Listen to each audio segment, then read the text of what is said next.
In front of me is BLACKVIEW Tab 16, and today I would like to show you how you can connect it using Bluetooth. Begin by opening Settings and choosing Bluetooth section.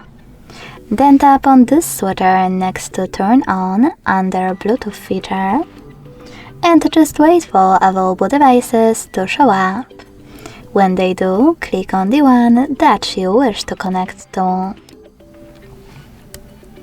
Now tap on Pair and wait for the other device to accept your connection request.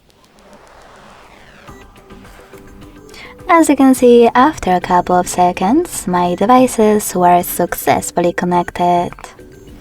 Thanks so much for watching. If you enjoyed this video, leave a like, comment and subscribe. Bye!